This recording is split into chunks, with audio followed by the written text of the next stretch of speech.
सूर्योदय न्यूज में आप सभी का स्वागत है। कच्छ जिले के कंडला स्थित दीनदयाल पोर्ट अथॉरिटी में मंगलवार को दौरा करने के बाद गांधीधाम स्थित हॉलिडे रिसोर्ट में शाम को केंद्रीय बंदरगाह, जहाज रानी तथा जलमार्ग मंत्री सर्बानंद सोनोवाल द्वारा दीनदयाल पोर्ट अथॉरिटी डीपीए की प्रमुख परियोजनाओं का उद्घाटन किया गया। समारोह को संबोधित करते हुए सर्बानंद सोनोवाल ने कहा कि डीपीए हरित हाइड्रोजन हब बनने के लिए पूरी तरह से तैयार है। इस अवसर पर सोनोवाल ने टिकाऊ विकास, बुनियादी ढांचे के आधुनिकीकरण और राष्ट्रीय हरित हाइड्रोजन मिशन को साकार करने के लिए डीपीए की प्रतिबद्धता को रेखांकित करते हुए कुशल कार्गो हैंडलिंग के लिए हार्बर मोबाइल क्रेन का परिचालन को सुव्यवस्थित करने के लिए ऑयल जेटी 8 टेलीस्कोप गैंगवे का पर्यावरण संरक्षण और स्वच्छ भारत अभियान के अंतर्गत गांधीधाम नगर निगम के लिए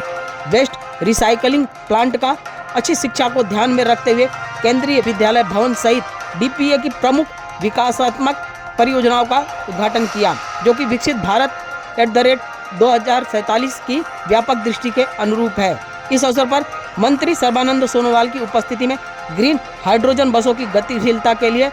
एनटीपीसी के साथ एमओयू और 1 मेगावाट के हाइड्रोजन टेक्नोलॉजी डेमोन्स्ट्रेशन प्लांट के लिए एलएनटी के साथ करार किया गया। कांडला में दीनदयाल बंदरगाह प्राधिकरण में कई परियोजना का शुभारंभ करने के बाद अपने संबोधन में केंद्रीय मंत्री सर्बानंद सोनोवाल ने कहा कि कच्छ जिले में स्थित दीनदयाल बंदरगाह अगले 3 वर्षों में 1 मेगा बंदरगाह बन जाएगा और इसकी माल ढुलाई क्षमता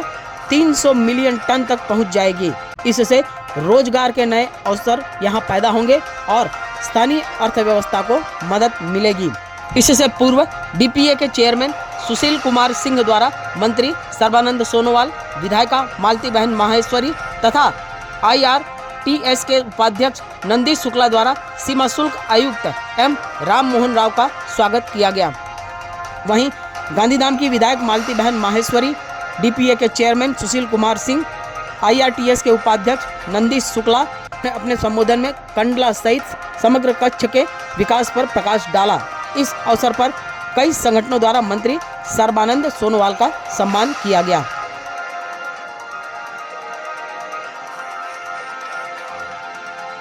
दूसरी ओर मंत्री सर्बानंद सोनोवाल तथा विधायिका मालती माहेश्वरी द्वारा समारोह में ट्रैफिक, फिशरिंग, सिविल इंजीनियरिंग विभाग से संबंधित युवाओं को उनकी नियुक्ति पत्र का वितरण किया गया। सबसे पहले मैं बापूजी को कोटि कोटि नमन करता हूँ, क्योंकि आज जिस शहर में ये सभा आयोजन की गई है,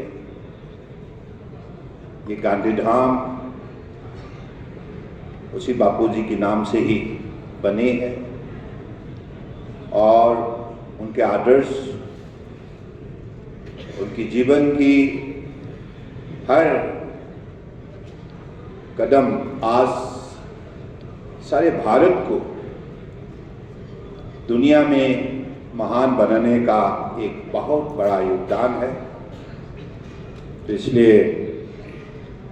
मैं चाहूँगा कि हम सब बापूजी की आदर्श पे ही अगले दिनों में भारत माताओं की शरणों पे समर्पित भावनाओं से देश सेवा करें। और आज अब सबको मालूम है कि हिंदुस्तान में जो भी बदलाव हमें देखने मिली है, इसका मूल कारण है हमारे देश की आदर्शवादी नेता, दुनिया की सबसे लोकप्रिय नेता प्रधानमंत्री नरेंद्र मोदी जी।